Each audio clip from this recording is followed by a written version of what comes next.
Today we're talking about X-O Manowar number 9, the end of the Emperor arc. You are now watching WhoDooTV. Welcome back to WhoDooTV. I'm Hooser. And I'm Jared. Today we are doing X-O Manowar number 9, like Jared said, the end of the Emperor arc. This book is written by Kindt, art is by Crain. Yeah, if you guys like videos like this, be sure to hit the subscribe button so you can see more of what we're doing. And if you like this video, be sure to hit that like button as well. Definitely. We've read this book. We hope you have. So if you haven't though, hit pause. That way we don't spoil anything for you. Or if you want us to spoil it, keep on coming. Keep trucking. Yep. But it's a book that you're going to want to read. This has been a fantastic series from the beginning, number 1. And this arc, it closes off really well and it gets us set for a new position. I really appreciated this book. It really did tie up kind of that forward progression that Aric has been having really well, because it sounds like we're going to be getting into some new territory for Aric in the next couple issues, which is going to be great. You know, we started off with soldier, he's moved on to general, and now he's emperor, and I think this closes off really, really well. Right, and the next one we're going to Vinzagoth is one of the next ones, and we got a one-shot coming out next month. This book here, we left last book actually with Aric taking over the throne as emperor. He snapped the neck of the emperor of the Azures, and now he's the man in lead. He's the man in charge of this planet Gorin. Right. There seems to be a little bit of amount of time in between the end of 8 and the start of 9 here, because we see planet Gorin kind of dealing with this new emperor. We have somebody new in charge, and seeing how that affects all the cultures and tribes on this planet is fascinating. Absolutely. Where Aric is on this, it's this whole, like you said, culture, and it's all changed, right? It's new to him. He hasn't grown up with this, so he's not used to the way, the order of things, how they run.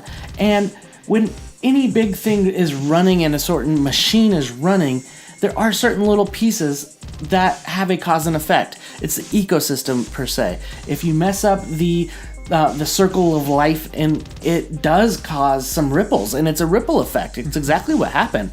You know, he started something, and the waves are affecting things further down the road that he doesn't necessarily see at that time, and it's coming to head right now.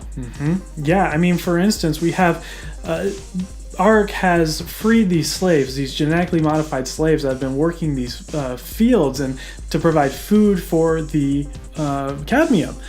And he's freed them, and so they don't want to work anymore, and that in turn has an issue in which the cadmium are now starting to starve. Now, that's just one of the many issues that he's having to deal with. Right, the Burnt King is now dead. Junde's in the middle of war with the Azures for walking over their sacred land. And so it's all blown up. And everybody is kind of looking like, Aric, you screwed this up, man. You don't know what you did here. And it's a big picture. And he's starting to realize this too. And also the team is telling him that too. And the short bits we do get of Aric's team with Catwin and Ironside, they're kind of telling him, yeah, things are messed up, man. There's a great moment in this book, right in the middle, where he goes and talks with Bruto. He believes Bruto has something to do with a coup going on. But he goes down and talks, and Bruto pretty much tells him, like, hey man, you're not from here. You don't understand how this works. He said we were like an arch, a stone arch, in which we were pushing up against each other and held each other up. And he tells him pretty much, Aric, you've come, when you killed the Emperor, you knocked out a stone in that arch, and it's all coming to crumble. And he just tells him straight up, and I think that was just a great moment, especially for someone who pretty much stabbed him in the back, you know. But he's telling him like it is for real and telling him the truth, and that's, you know, really what's going on. And then Aric also does play a visit back to Shone, and she's trying to be over a tribal leader to get some things together with the Azures to actually work the fields for the cadmium so they can eat, so they don't go hungry. So there's a lot of pieces, but it's trying to fix itself, and Junde's quite upset with him. Yeah, Junde enlists another cadmium general guy to break Bruto out, and they bring Bruto to the monolith graveyard. Actually, they use some of their technology to reach out to one of the bounty hunters. And this leads us into number 10, which is going to be the Renato Guedes one-shot bounty hunters. Seen some of the previews of these new characters, bounty hunters. It sounds a little Armor Hunter-ish of an arc, of a one-shot. But Bruto's list upon it, we see one guy in the very last page, and it sets us up for a great piece for an ending to this piece to move off here, and then a prelude for what's to come with Vinziga. Absolutely. I think this ended so well. It really wrapped up this story. I mean, there's still going to be lots of repercussions to get to. That we're going to have to deal with, especially with the fact that everyone's still unhappy enough to hire a team of bounty hunters to come and try and kill Aric. It's going to be great. I think this just leads into an awesome direction, and I just appreciate that we can see that in this issue. I think this issue was pulled off just so well. It really did give a lot of depth to the planet and the politics and the cultures as a whole. Right. It still leaves me with some questions. How long in between from taking the throne till now do we have this piece, right? How long did it take to get to this point to where Junde, who was once an ally, her dad was an ally with him, he's died, and now she's asking for one of the traders basically to be breaking out of jail and to ask to hire a bounty hunter. So there's a lot that may have happened in between then and there. It is another piece of the timeline that I question on it. That's probably my big question of this book. I feel like this arc took a big backseat to Aric's team. Mm-hmm. We didn't get to see a whole lot of Cat in this issue, in these 3 issues. We didn't get to see a whole lot of Ironside or Wynn in these 3 issues as well. So, we want to get more of this team that he's kind of built up around him, and, some characters that we're wanting to see more. I mean, they had a good page the last issue, kind of each, right? They had a Renato Guedes and a current day page.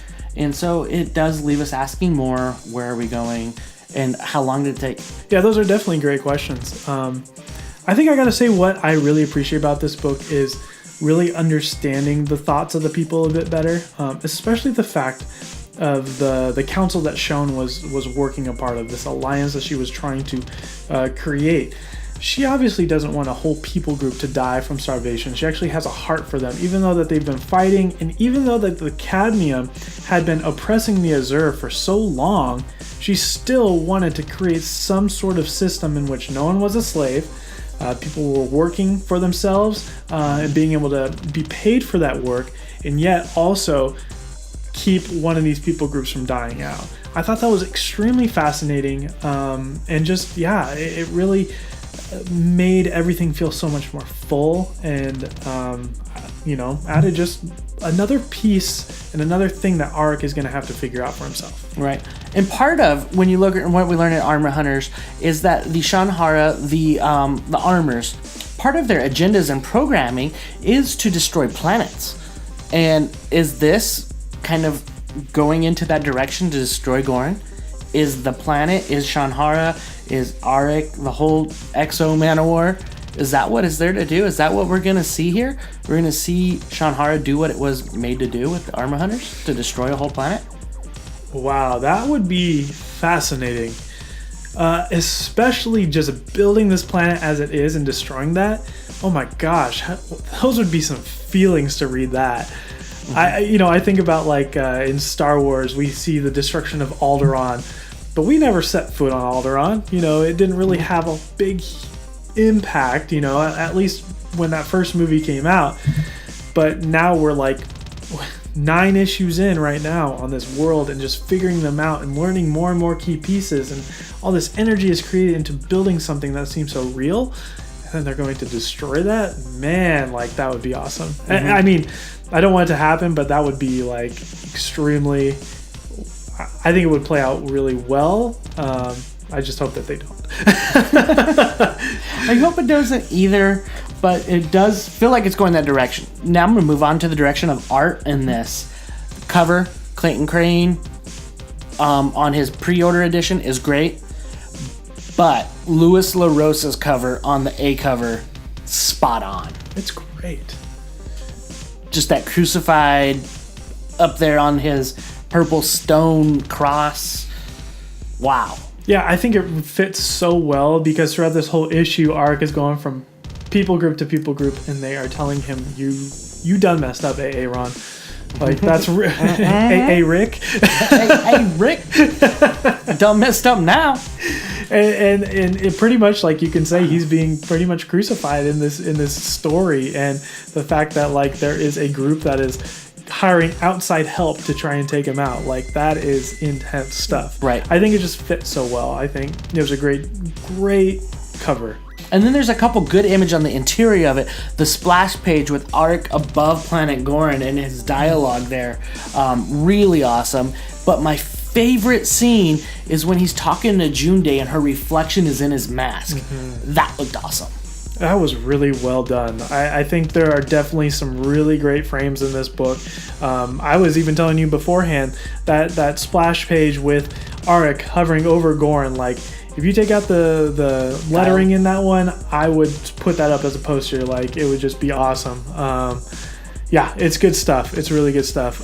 There were some other, weaker points. Definitely like a heavy reliance on this black negative use. It's this weird technique he's using in this one.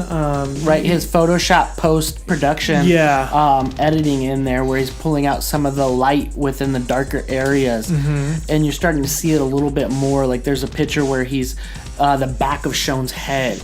And it's like gray, and then it fades to black, and then back to gray really quick to where that edit is happening.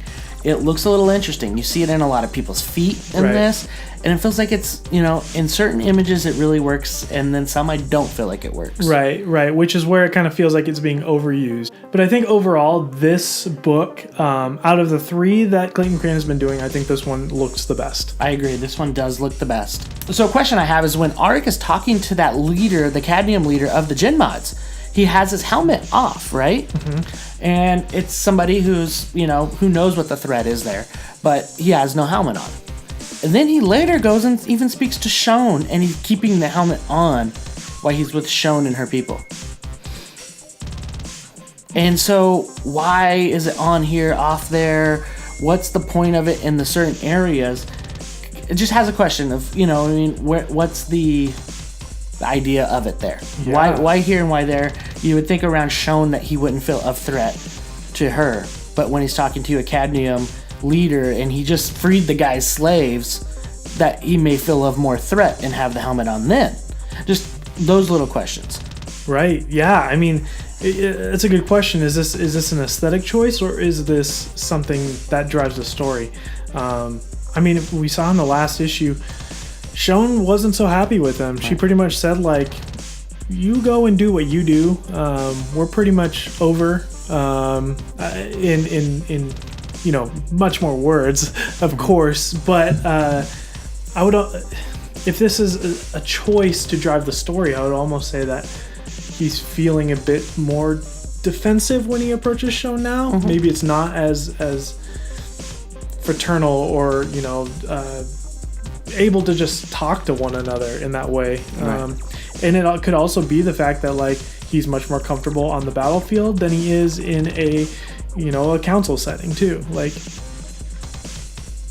I'm curious to know what the intention was and what Which you is can look at interesting that. because he managed it so well in the first couple arcs. Good point. Right. Very, very good point. So let's score this one up. Let's break it down. Writing, story. What do you think on that?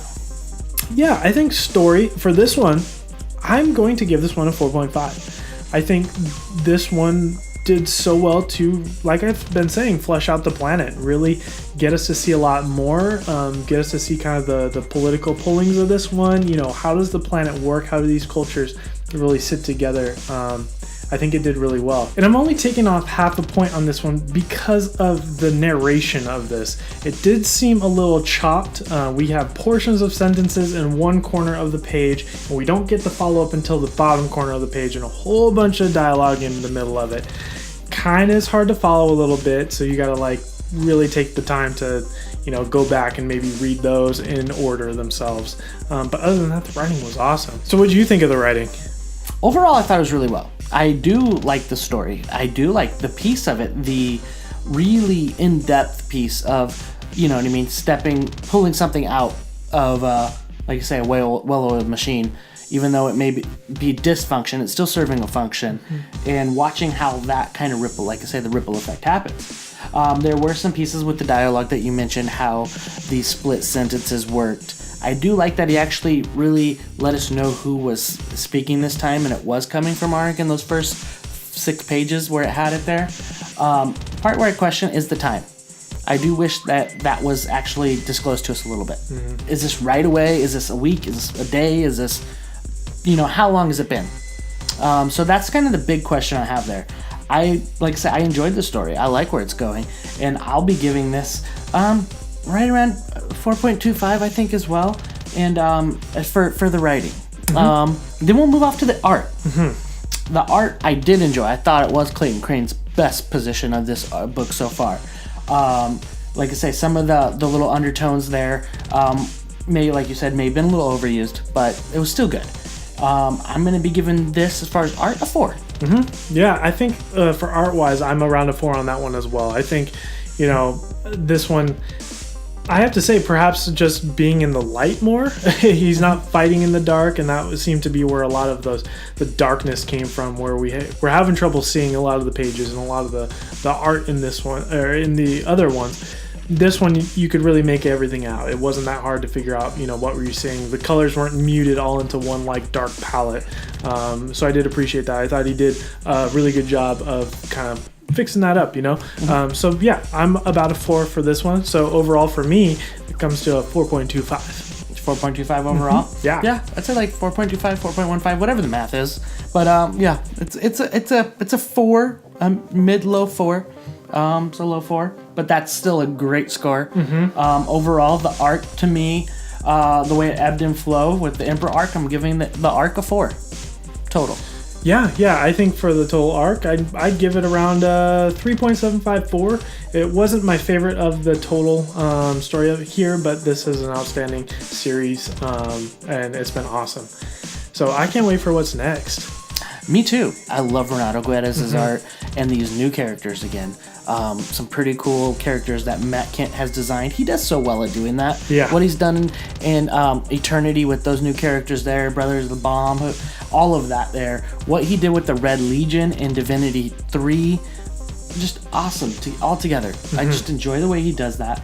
And then, yeah. But I'm going to end this one by my favorite part of this book is the Manowar sword, where he rips off everybody's head and swings it around Indiana Jones style on them. Yeah. Yeah. That was pretty awesome. Did you have a favorite part of this book? Man, I gotta say it was probably that one as well. I thought just the fact that he told him straight up. He said I'm not gonna execute you. I'm not just gonna kill you because you have differences. But they came after him anyways, and he was like, "Well, sorry." So he just swung it around and just yeah, that was awesome. Yeah. What about you guys? Do you guys agree with that? Was that your favorite part of this book or this arc so far? We appreciate it. Comment down below. We'll talk to you guys later. Hey, if you like this video, be sure to hit the like button below. There's also that subscribe button down there too. Make sure you punch that. We'd appreciate it. Follow us at Twitter at WhoDooTV, also on Facebook. Yeah, and we'd like to thank our friends over at OutrightGeekery.com. Be sure to check them out. They got all sorts of nerdy stuff on there. Links down in the description. Thank you for watching WhoDooTV. We appreciate you guys.